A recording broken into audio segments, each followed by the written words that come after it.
ჩვენ ახლა ვისაუბრებთ ლეგენდარულ კომპოზიტორზე, რომლის მუსიკაც დროის და კულტურის საზღვრებს კვეთდა. ის 2019 წლის 2 ოქტომბერს 84 წლის ასაკში გარდაიცვალა, მას სიცოცხლეშივე დაიმკვიდრა ეპოქალური კომპოზიტორის სახელი. სიმფონიური და საოპერო მუსიკის გარდა ყველასთვის ცნობილია, რომ მისი შემოქმედება მოიცავს ცნობილი კინოფილმების და სპექტაკლებისათვის დაწერილ მუსიკას. ეს არის მუსიკა, რომელიც მთელ საქართველოს ასე ძალიან გვიყვარს. დღეს შუადღე დიდ კომპოზიტორს იხსენებს.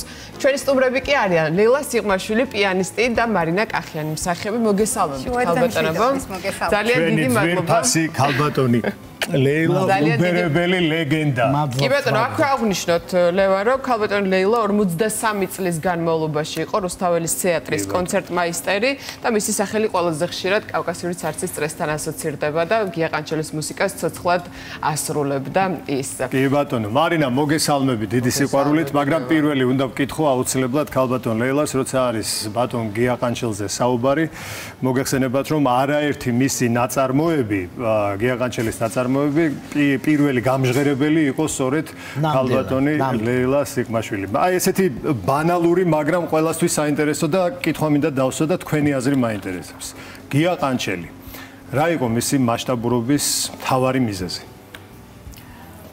ლეგენდა. დიახ, აი ჩემთვის ლეგენდა. 40 წელი ერთად ვიმუშავეთ. ჩემს გარეშე არაფერი ათ დაუყრია, ათ უმღერია, ათ მოუტანია, არაფერი. ყველაფერი ჩემი ხელებით ისრულდებოდა და თუ მოეწონებოდა დატოვებდა და თუ არ მოეწონებოდა მე მაგი არ დამიწერია მეტყოდა ხოლმე. რასაც შენ უკრავ, ეგ მე არ დამიწერია. მე ვთქვი, ჩემი იმპროვიზაცია მომეცი უფლება. არა. მაგრამ მე მაინც უკრავდი. იმიტომ რომ სპექტაკლებზე მე თუ რეპეტიციებზე. კი, სპექტაკლებზე. იმიტომ რომ სრულად შემხარეში იყო. მაშინ დიდი артиლერია ქონდათ კი. არაფერი არ გამოუვიდა ჩემთან. ბრძოლა ნამდვილად. ეს იყო ნამდვილი ლეგენდა. ერთხელ მოიტანა სპექტაკლის როლი დამწყები მსახიობისაც თამაზ ჭილაძის პიესას ვთქვით და მუსიკა დაწერა და დაბოლოება როგორ გავაკეთო რობიკოს კითხა და რობიკო მუთხრა და მოიტანა რაღაც ესეთ ნაგლეჯი მუსიკა, ნაგლეჯი სანატორიუმში ჩაწერილი თემა და ეძახის კოკო მოდი აქაო კოკო ეძახდა რობიკოს ეძახოდა და მე მეუნა სიყმა მოდი აქაო და რობიკოს ეუნება ეხლა მე რასაც დაუკრავ ეს დებილი თუ იტირებსო დავტოვებ სპექტაკლში ანუ თუ ემოციურად იმოქმედებსო ვიტირე ხო ვიტირე თუ გინდათ დაუკრავ მე გვაჩვენეთ რა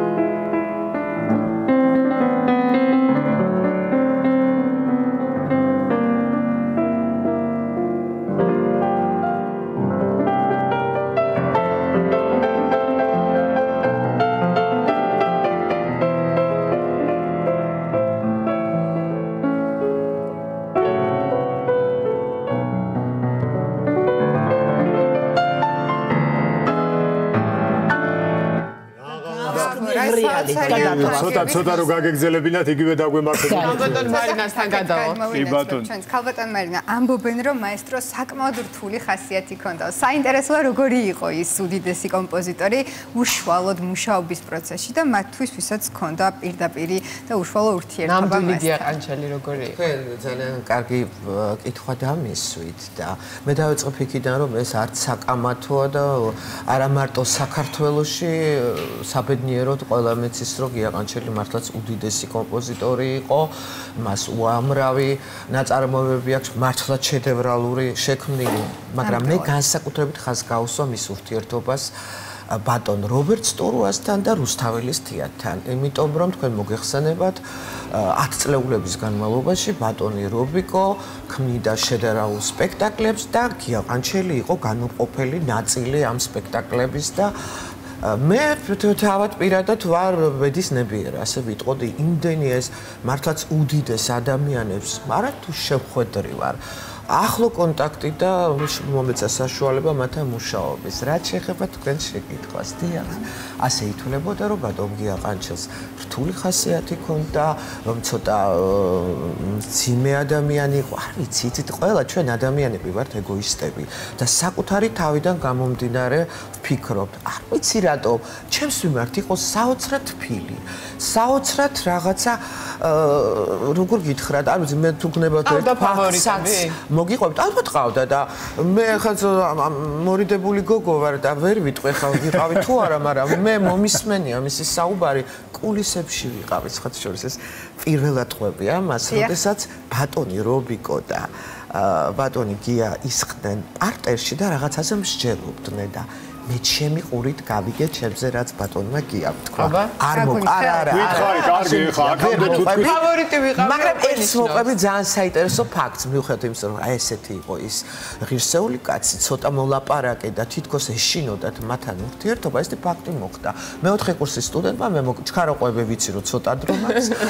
ლურჯი ცხენები წითელ ბალახზე მეოთხე კურსზე ვიყავი, რომ ვითამაშე რუსთაველის თეატრის სცენაზე და მალე წავიდნენ გასტროლებზე კიევში.